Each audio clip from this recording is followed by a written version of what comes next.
This talk is going to be a lot less into the weeds as the previous one, so don't worry about it. I even have some pictures of dogs. I think we have enough cats in Bitcoin, right? I'm Steven. I work on ARC at a company that we recently announced called Second. And I've done several talks explaining ARC. I'm not going to go too deep into the weeds, but I'm going to have time for questions if people have specific technical questions afterwards. But I'm going to try compare ARC with ecash.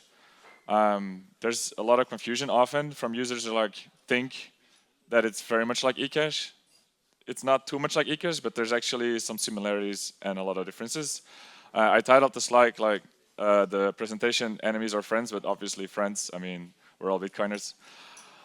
So what is ARC in a nutshell? ARC is a new second layer protocol that instead of working with channels like Lightning does, it works around the concept of sharing UTXOs with multiple users. So there's a coordinator that we call the ARC service provider, and he's gonna orchestrate what we call rounds. And the results of these rounds will be a UTXO on the blockchain that is sharedly owned by a bunch of users. And the shares of these UTXOs we will call virtual UTXOs or VTXOs. And then the ARC protocol and these rounds allow for users to atomically exchange these VTXOs for other VTXOs. So it's like an atomic off-chain transaction protocol. The trade-off of the VTXOs is that they have an expiry time. So something around the order of magnitude of 30 days, the VTXOs expire and you need to come online to basically send them back to yourself to get a new fresh VTXO with a new fresh expiry time of 30 days. Person-to-person transfers can kind of happen without having to participate in these rounds. We call them OR-core, like out-of-round transactions. So you can basically directly pass on a VTXO to some other user, which happens instantly. And then now the VTXO is owned by this other user, and then he can either enter the round to refresh it for a new one, or he can just wait until the expiry goes down and then refresh it for a new round. So one of the major similarities, which I think stems from most of the confusion that users have, that ARC is very similar to ecash, is that ARC is an inherently client-server protocol. So it works in hub-and-spoke model, where all the clients, all the users interact with a single coordinator, just like ecash users interact with a single mint. Could be federated in the fedimint case. But there is a central party who's actually doing all the coordination for all the users. And then people who are part of different mints or people who are part of different ARCs, they can interact by using the Lightning Network to bridge in between these bubbles or these client-server hub-and-spoke models. So in ARC, if you send from one ARC to the next, we're going to bridge over Lightning. Just like in ecash, if you're paying from one mint to the next, we're bridging over Lightning. This means that we can also easily generalize and just pay between ARCs and ecaches over Lightning, and all the users will see is like Bolt 11 or Bolt 12 invoices, and they don't have to know what people are using on the other side, which is really nice. So then obviously we have to talk about custody. In ecash, the model is pretty straightforward. It's pretty much custodial.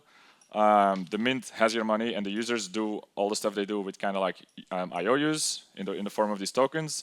And mints can obviously try to do things like proof of reserves and proof of liabilities, or other kinds of ways to convince the users that the money is still there. But ultimately, you're kind of at the mercy of the mint to still have your money. While ARC is like a non-custodial protocol, right? So the central part of the ARC protocol is that a user at all times has a way to unilaterally, without needing cooperation from the orchestrator or from the coordinator, to get his money back on the Bitcoin blockchain. It's like a true second layer in some people's nomenclature. I mean, people have different terms about that, but the core of the ARC protocol is that a user, what the ARC wallet contains, is actual Bitcoin transactions that the user can at any time broadcast to get the money that he has in ARC back on the chain. So like you see in this graph, this is like a little bit how those transaction trees work in ARC. And actually the VTXO that you own, like this virtual transaction output, it actually comes with a whole package of transactions that you could broadcast to actually confirm this output on the chain if you would want to. Obviously, there's limitations because these transactions have transaction fees, so depending on what the fee market is saying, small amount VTXOs might not make too much sense. I mean, if you know you need to pay 30 euros in transaction fees to confirm your VTXO, it might not make too much sense to have a VTXO of less than 30 euros, even though as long as the coordinator is well behaving, you don't have to ever go on chain and use these things. But there's obviously trade-offs there that ecash doesn't have. So ARC transactions, unlike ecash transactions, which are like totally in the ecash realm, or ARC transactions are just Bitcoin transactions. So because a VTXO is kind of like an unconfirmed UTXO, if you make ARC transactions, you basically make regular Bitcoin transactions, but you never confirm them. But so if for example, Alice wants to send her VTXO, this is like the leaf of this tree that I cut out. If Alice wants to send some of her money to Eve, she basically can craft a Bitcoin transaction that's an actual Bitcoin transaction, sign it, co-sign it with a service provider, and then send it to Eve. And now Eve has a thing that she calls the VTXO that she can confirm if she would want to on the chain, but she's also going to try and not do this to save on fees. But this comes with the benefit you can kind of do on Bitcoin. So you can have transactions with multiple inputs, for example, where if you have two VTXOs that have small values, you want to pay a big value, you can kind of combine them into like a two-input transaction, and then outputs. You also have change, just like you have change in Bitcoin.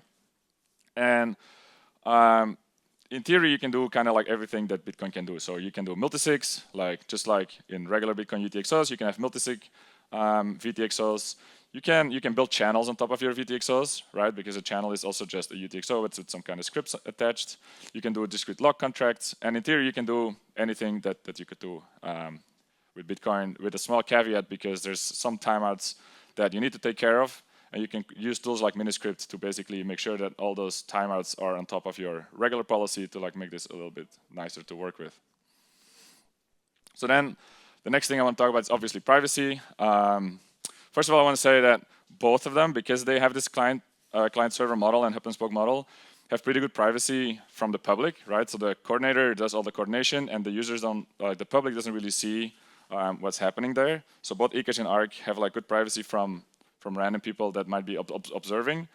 But then ecash, obviously, like that's the whole point of ecash, has kind of perfect privacy from the operator. So the operator doesn't really know anything that's going on. He just knows that stuff is going on. And in ARC, we could come very close. It might come with some caveats. So in ARC, the service provider orchestrates the rounds, and people are going to register inputs in the rounds, and then they're going to get in return outputs in a new tree in the end of this round. And so the service provider in the naive version obviously knows which inputs the users are registering and which outputs they're asking in return. But as you might recall from a talk yesterday morning, there are protocols that people have already built in the past where you can basically disentangle this input relation with the output relation. And actually, interestingly, we're using ecash for this. So the whole backbone of ecash is blind signatures, and we can use the same blind signatures in a similar way to what Wabi Sabi did in their protocols, to have the coordinator have no way to relate the inputs with the outputs. So in theory, you could have an ARC where the coordinator asks like which inputs do you want to use. You get like denominated tokens in return that are blindly signed, and then the user can use these blind tokens to request outputs in this round, and then the coordinator has no way to link these inputs and these outputs. Obviously, if you're using denominations, or if you like want to use different VTXOs to like make your amounts like more like have a larger privacy group, you're increasing the cost that you might have if you want to exit, right? So like every VTXO has a bunch of transactions you might have to confirm in the worst case if the coordinator disappears. So if you're gonna choose to use this in a more private way, you're gonna have a little bit of a trade-off. So obviously it's an optional thing to do, but in theory, using exactly ecash technology, we can make the ARC coordinator pretty private. Then there's cost. Ecash transactions are basically free. As soon as your money is in the mint, as soon as you made like the Lightning or on-chain deposit, everything is kind of like just a server doing some work, and there's almost no cost related to that, both for transacting with ecash and for holding ecash, right? Which is really great. So ARC, it's a little bit more difficult. So just holding money in the ARC, because the VTXOs expire, you have to regularly like refresh them and send them back to yourself. And there's a cost related to this, both an on-chain cost and a liquidity cost, because the ASP needs to kind of bridge the liquidity for like a few hours or a few days. So like the ASP has a cost to for the users to have these VTXOs in the ARC. So obviously, like it's gonna have to charge this cost to the user. So the user will have a certain cost just to hold the money in the ARC. But then our core transactions, like I said, the like on the edges transactions between users are kind of also virtually free, because all the coordinator has to do is put a signature on the transaction. But these transactions come with like a slightly different trust model. So some users might want to opt out of this trust model and then have to use again these rounds to recycle their VTXOs, and then there's another cost related to that. So transaction costs in ARC are going to be a little bit higher than in ecash, but I'm fairly confident that like given the yearly cost to have your money in the ARC, that is going to be low enough, and then the transactions can actually be pretty cheap. The annoying part is that users are usually used to paying fees for transactions and not for having money. So like it's a little bit like of a force of habit, and like this. And then if you have to talk about costs, like obviously the big costs in ARC are the exit costs if the coordinator would disappear. But obviously the whole point of the protocol is to like try and not have this happen, right? So the ASPs have an incentive to keep providing this service, because they're making some money on these fees. But the significant cost could happen in the worst case if the coordinator disappears, and then the users have to go on chain. But the whole point of the protocol is to try to avoid this. You can't have a talk about ARC without mentioning covenants.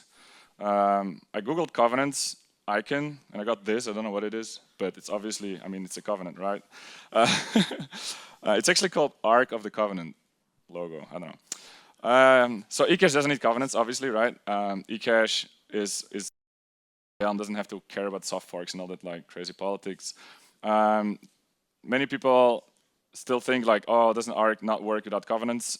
It's true that the original design for ARC was totally based on the CTV covenant idea. But shortly after, some people came up with a way to do ARC-like stuff without covenants. It was called Clark or covenantless ARC, and it's pretty much the same with a little bit of interactivity trade-offs, but they're pretty minor. So the version that we're building is not using covenants, but obviously we're very big covenant proponents. There's lots of stuff that we can just simplify in the code base if we wouldn't have CTV, and also a lot of interactions or just nuisances that we could just not have if we would have a covenant. So obviously we're big fans. You guys don't have to worry about that. So then I did some comparison, and then the obvious question that people ask is, so can there be like nice interactions between the two? And obviously, like I was very excited to find lots of interactions that we could have, but actually there's not too much of like overlap or interaction that we can have, because they're like totally different transaction systems. So one thing that we could do is, because mints have on-chain wallets, mints have Lightning wallets, and Mint could have an ARC wallet. So Mint could actually own VTXOs instead of owning UTXOs. It's a lot cheaper to make ARC transactions than to make on-chain transactions. You can actually pay on-chain addresses from the ARC protocol, and it's a little bit cheaper than doing just raw on-chain transactions. So that could be a thing that mints could be doing. It's pretty practical that the mint doesn't really suffer from you need to be regularly online to cycle your VTXOs, because the mint is kind of always online already. It's more of a problem for mobile wallets and stuff like that. So for the mint, it's pretty nice. Yeah, Casio mints can easily do Lightning, right? Because they're just a single server. It can do Lightning. For Fedimint, doing Lightning is a lot harder. So currently, Fedimint uses like gateways to do the Lightning. I mean, I secretly hope that Fedimint at some point implements federated Lightning, but it's pretty hard to do. I think implementing federated ARC is slightly easier than doing federated Lightning. It's definitely not as trivial as doing federated on-chain. But I mean, if they ever want to like talk about how difficult it will be, I think it would be doable. And then the Fedimint could like use the federated consensus protocol to actually make ARC transactions. So like if they would be doing that, then like the graph that I showed in the beginning could show something like this, and not use Lightning instead of, but use Arc instead. But the difference is kind of minor. I think it's more useful for the on-chain transactions. So then talking about Arc, what's next in our world? We just launched a company called Second that's going to be building Arc. The client that we're building is called Bark, hence the doc in the beginning. The code's available. You can already test it. We did a demonstration a few weeks ago for the first mainnet Arc transaction. It's definitely not ready for mainnet yet. Sorry, guys. We're trying to get a signet out in a month or two. But the code is there. You can test it on Reg tests. You can do your own transactions in your own network. There's a Telegram group, arc_Bitcoin, and there's the website arc-protocol.org that I would recommend to anyone who wants to understand the protocol a bit more deeply. There's graphics and explanations of how the transactions in the script work. And yeah, that was it for me. We're hiring, so anyone who's interested who could preferably write Rust and knows about Bitcoin, we're hiring. You can send me an email. Thank you. I think I have time for questions. So. Any questions?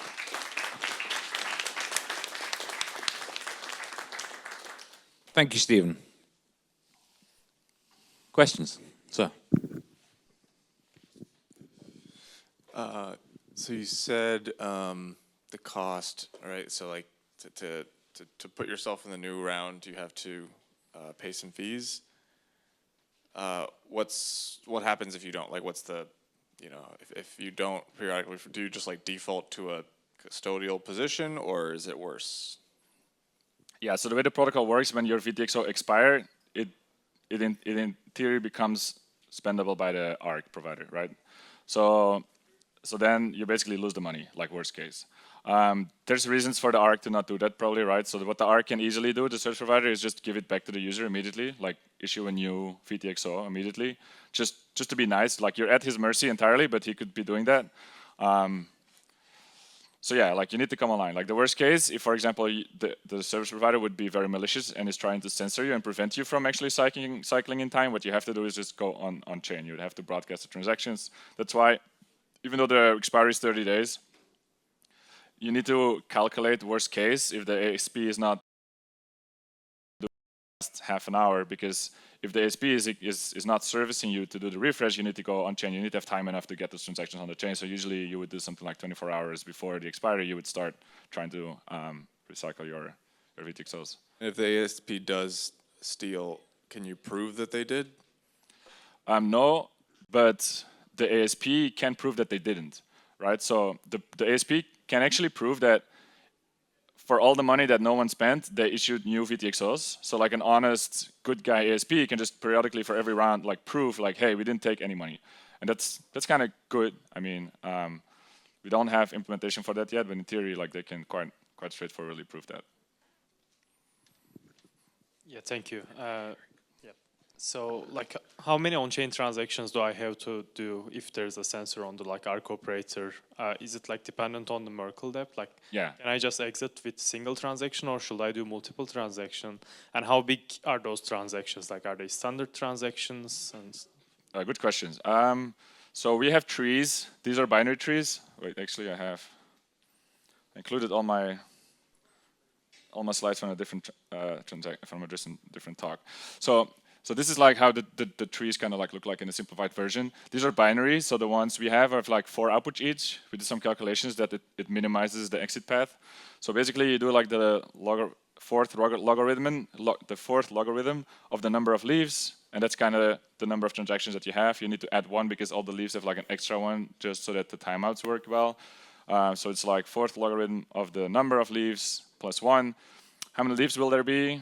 Yeah, that's kind of we need to do some math on how many users, how many VTXOs per user, how many rounds per month, because we're thinking of a 30-day window for the expiry and a 1-hour window for the round. So then you need to do the math, calculate how many leaves would there be on average.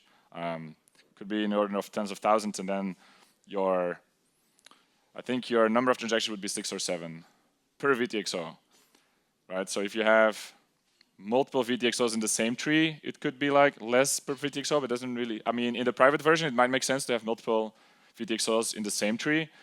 in the non, if a user doesn't really care about their privacy, you would probably have one VTXO only per tree, and then you would have 7 transactions per VTXO.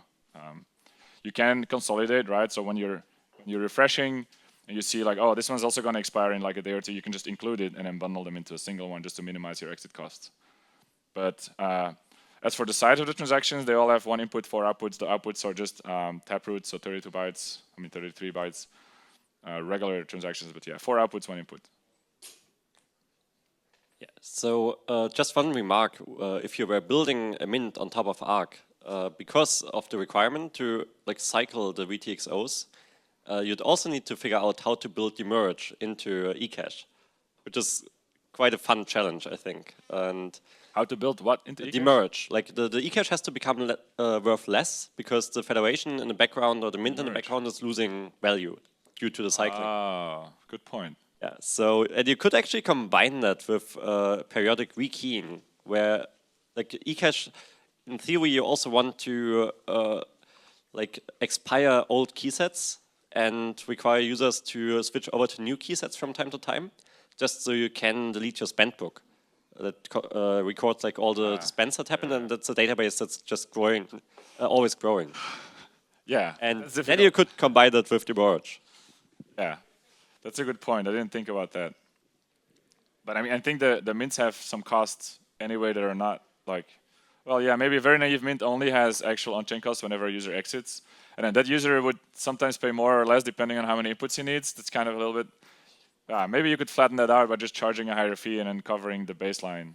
And you could do something similar with... So that's actually how it works for any mint. Like the mint doesn't really have any fee budget. The user always has to pay for it.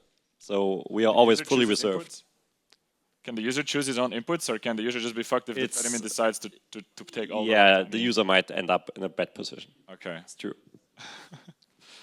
Yeah, the merge is interesting. Didn't think about that.